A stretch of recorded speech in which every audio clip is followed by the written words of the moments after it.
Hello everyone, and welcome back to Sun Moon Audiobook, the channel where we share wisdom and inspiring book journeys to help you grow and develop your best self, inside and out. Change your thoughts, and you change your world. Those words, spoken by Norman Vincent Peale himself, are not simply a phrase to be admired, they are an open door, an invitation to step into a new way of living. Think of it for a moment. The landscapes of your days, the tone of your mornings, the quiet of your nights, all of it shaped not first by circumstance, but by thought. If the mind is clouded with fear, resentment, and doubt, then the world outside reflects back shadows. But if the mind is rooted in faith, gratitude, and courage, the world suddenly seems brighter, kinder, more possible. This was the heart of Peale's gift, the reminder that life bends in the direction of our dominant thoughts, and that by choosing to plant seeds of hope, we can create fields of renewal where despair once grew. Norman Vincent Peale was more than a minister and more than an author. He was a gentle voice that reached into the cracks of ordinary lives. He knew people were tired of sermons that felt distant, tired of philosophies that sat high on shelves but never walked into living rooms, offices, and hospital beds. He spoke in simple words because he knew simple truths were what people clung to when their hands were trembling. His life was a tapestry woven with both faith and practicality, a conviction that spirituality and daily living were not separate roads but the same path. And his book, The Power of Positive Thinking, became that path for millions, a soft light guiding people out of self-doubt and into strength they didn't know they carried.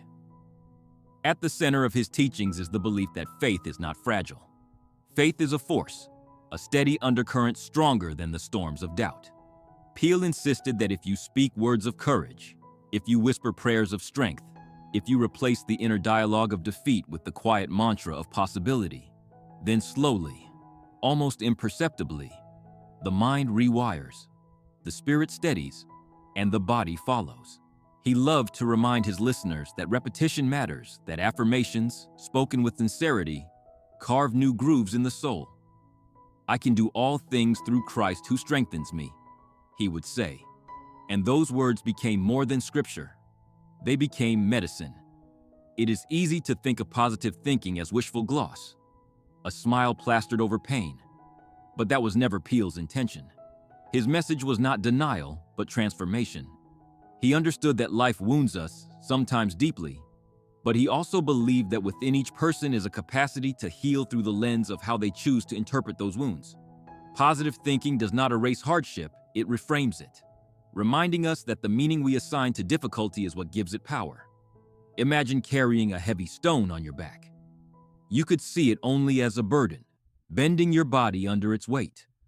Or you could see it as the resistance that builds your strength with each step. The stone remains the same, but the way you carry it changes everything. One of his enduring insights was about confidence, the quiet, unshakable confidence that grows not from arrogance, but from trust. He noticed how many people lived with that whisper inside, the one that says, "You're not enough." And his response was not to argue with that voice, but to outsing it with affirmations of worth. He taught that if you tell yourself you are capable, if you remind yourself daily that strength lives in you, then eventually that voice of doubt grows quieter, until one day it no longer defines you. Confidence, he believed, was like a muscle, weakened by neglect, but strengthened by consistent exercise. And the way to exercise it was to live out small acts of courage every day, to rise, to face, to believe. He also spoke with urgency about the power of imagination, not the kind that drifts aimlessly, but the kind that deliberately envisions a brighter outcome until it feels real enough to move toward. The mind, he said, is like a projector. It casts images on the screen of tomorrow, and if those images are dark and fearful, we begin walking toward a reality we dread. But if those images are hopeful, abundant, infused with possibility, our steps unconsciously align with them. He wanted people to practice picturing success, health, peace, and love, not as faraway fantasies, but as present truths waiting to be realized. In this way, imagination becomes rehearsal, and rehearsal becomes reality. Think of someone like Thomas Edison, a man who faced repeated failure, yet refused to see each failed attempt as defeat. Instead, he reframed every setback as another step closer to discovery. That is the spirit of positive thinking in action. Edison's inventions changed the world not because he avoided obstacles, but because he reimagined them as part of the path forward. Peale loved stories like these because they showed that greatness is rarely a product of ease. It is the fruit of faith in the midst of struggle. He also emphasized the need to let go of resentment, that quiet poison that eats away at the soul. Carrying bitterness, he said, is like drinking a cup of poison and expecting the other person to fall ill. Forgiveness, then, is not weakness, but release. It is setting yourself free from the chains of anger. Positive thinking cannot thrive in a heart cluttered with grudges. It requires space, and forgiveness clears that space. When you choose to forgive, you do not excuse the harm, but you stop allowing it to dominate your inner life. Imagine a garden overrun by weeds. Forgiveness is the act of pulling them out, not for the weed's sake, but so the flowers have room to grow. And always, Peale returned to the same gentle mantra: you are not alone. Whether through faith in God, in love, or in the invisible support of the human spirit, he believed there is always a source of strength greater than ourselves. He described it as a well that never runs dry. People may falter, circumstances may collapse, but there is always something steady beneath it all, waiting for us to lean into it. The practice of positive thinking, then, is not just self-generated optimism, it is partnership with that deeper strength. There was a moment, quiet and ordinary, when I remember sitting on a park bench watching an elderly man feed birds from a small paper bag. His hands trembled, his body bent with age, and yet his face glowed with peace. Children ran nearby. The city pulsed with noise, but he seemed to be living in a separate stillness, content with this tiny ritual of scattering crumbs. And I thought to myself, maybe this is what Peale meant all along, that peace is not waiting for a perfect life, but cultivating a perfect state of mind in an imperfect life. That even here, in the midst of chaos, serenity can be chosen. This idea that peace can be chosen is one of the book's greatest gifts. You, who are listening right now, may have felt that peace is something that only arrives when problems vanish. But Peale challenges that belief. He whispers instead that peace is cultivated by trust, by prayer, by letting go of what we cannot control, and by choosing to dwell on what is good. When the mind clings to what is lovely, what is true, what is hopeful, then peace begins to seep in like sunlight through a window. Peale also understood the loneliness of struggle, that quiet isolation when worries feel too heavy to share. He often encouraged people to lean on community, on friendship, on the simple act of praying together or speaking words of encouragement aloud. For him, positive thinking was not a solitary practice locked inside the walls of the mind, but something that flourished in connection. He believed that when two people share faith in one another, they multiply their strength. He would remind readers that no one ever truly heals alone, that the presence of another human being listening, supporting, lifting, can transform even the darkest valley into a place of possibility. Positive thoughts spoken aloud in the company of others are like seeds carried by the wind, spreading wider than we realize. Another truth he returned to again and again was the healing power of rest. He recognized how exhaustion eats away at hope, how weary bodies breed weary minds. To think positively requires energy, and energy requires renewal. He urged people not to mistake rest for laziness, but to see it as essential maintenance of the spirit. Just as the heart cannot keep beating without pause, neither can the mind remain strong without moments of stillness. He often suggested short periods of silence, prayer, or reflection in the middle of the day. Even just a few minutes to breathe, to whisper affirmations, to reset the inner compass. Such practices were not luxuries. They were lifelines. He also pointed out the destructive weight of fear. Fear, he said, is the great thief of life, stealing not only joy, but also opportunity.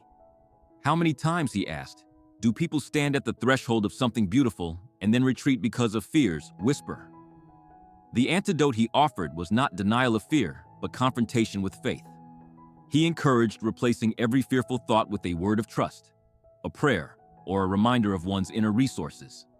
Over time, this act of substitution builds courage. He likened it to switching a broken record.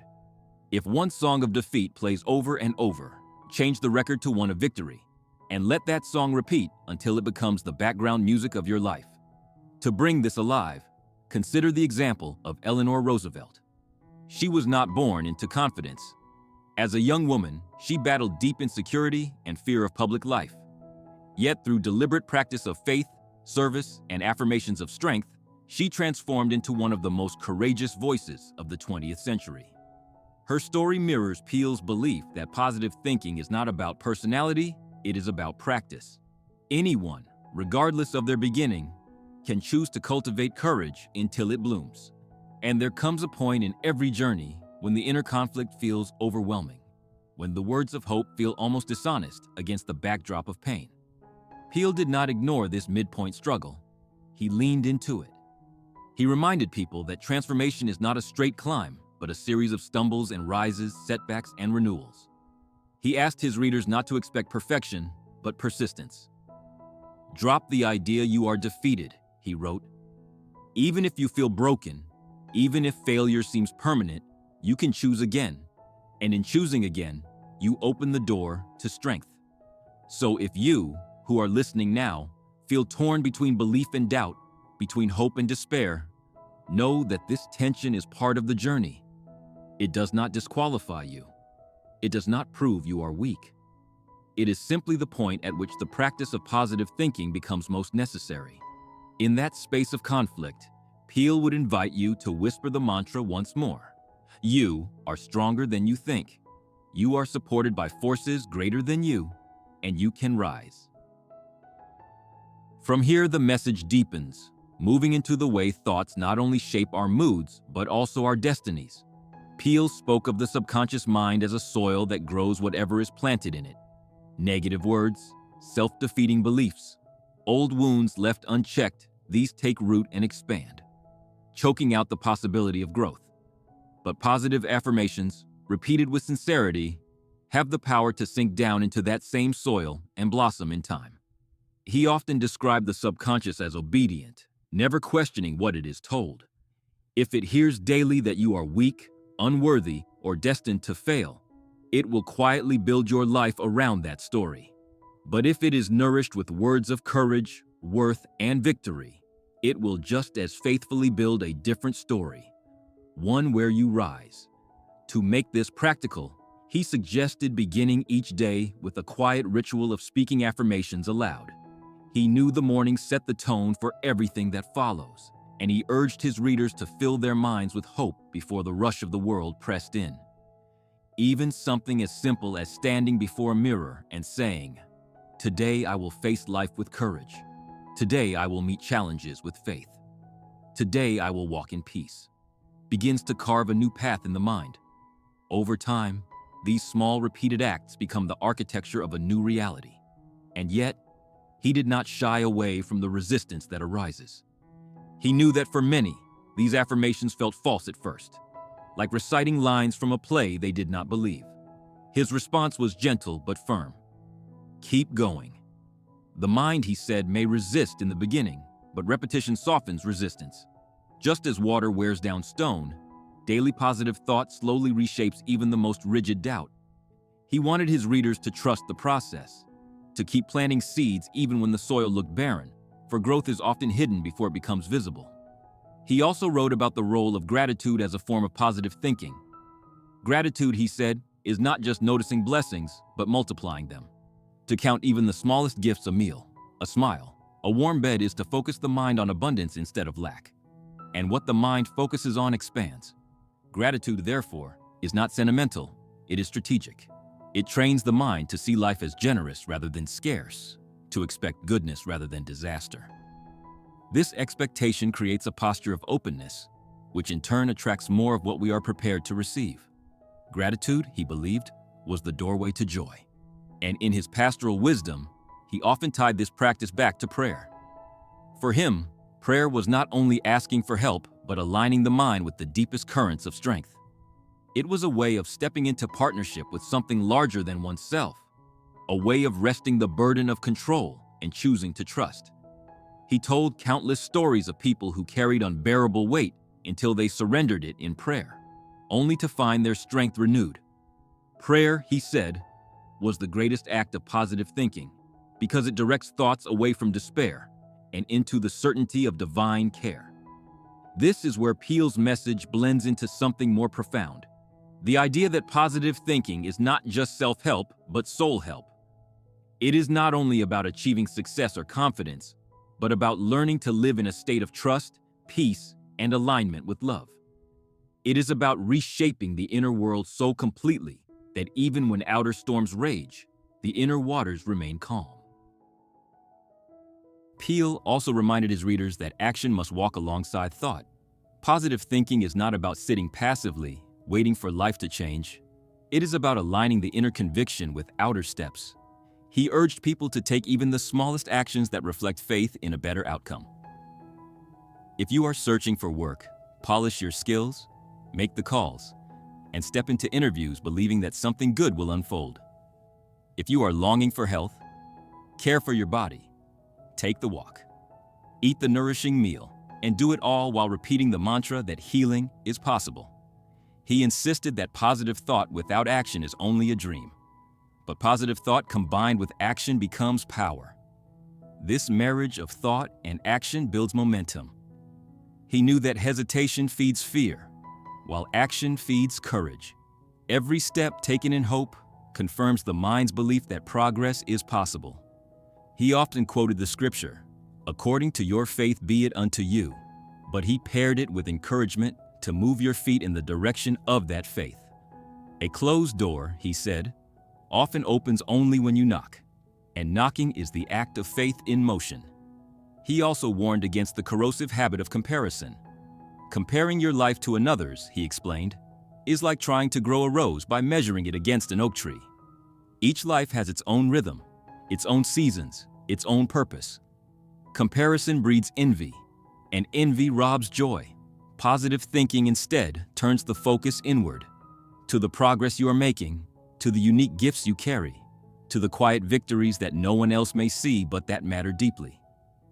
When you celebrate your own path, you walk lighter, and the journey becomes less about competition and more about growth. One of the most powerful stories he loved to share was about Abraham Lincoln. Lincoln was not a man free of hardship. His life was riddled with loss, depression, and repeated political defeats. Yet he cultivated a mindset of endurance, a steady faith that somehow out of pain, purpose could still be born. When Lincoln finally rose to the presidency, it was not in spite of his struggles, but because of the strength they had forged in him. This, Peale believed, is the fruit of positive thinking, not the avoidance of suffering, but the transformation of suffering into strength.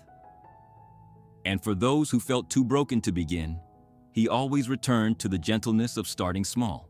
Whisper a prayer before you rise from bed. Speak one kind word to yourself in the mirror.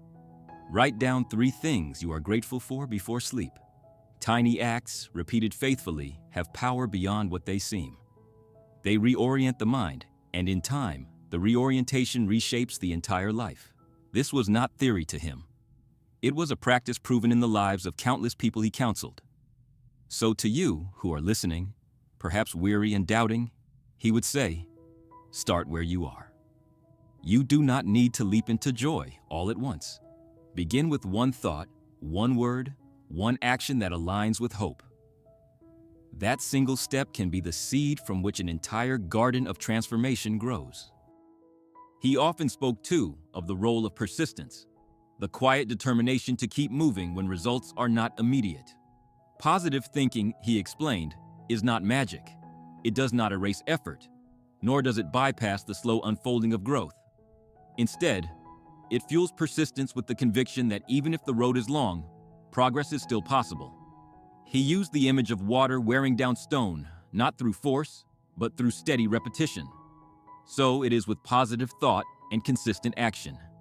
Together they carve new paths where none existed before. Peale knew the human heart craves certainty, and yet life offers anything but. It is in uncertainty, however, that positive thinking becomes most powerful. To wake each morning and choose hope despite not knowing the outcome is itself an act of courage. He believed that when we train our minds to expect good, even in the face of uncertainty, we step into each day with a lighter spirit, a readiness to meet opportunities that we might otherwise overlook. This readiness creates a kind of magnetic pull, drawing possibilities toward us because we are open to seeing them. Another deep current in his message was the reminder that words hold power. What we say about ourselves and others shapes reality in ways we cannot always see. A careless phrase spoken over a child can bruise their spirit for years, while a word of encouragement can unlock potential they did not know they had. In the same way, the words we speak to ourselves, whether harsh or kind, become the architecture of our inner world. Peale urged people to become intentional with their language, to speak life into their days, to choose words that strengthen rather than weaken. Never talk defeat, he often said, for if you do, you can talk yourself into defeat. Instead, he encouraged replacing those words with affirmations of victory, not as empty slogans, but as declarations of faith in what can be. He also taught the value of envisioning calm in the middle of chaos.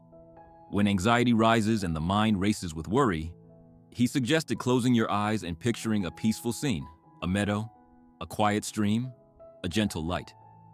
By holding that picture and breathing into it, the body responds, slowing the heartbeat, loosening the grip of fear.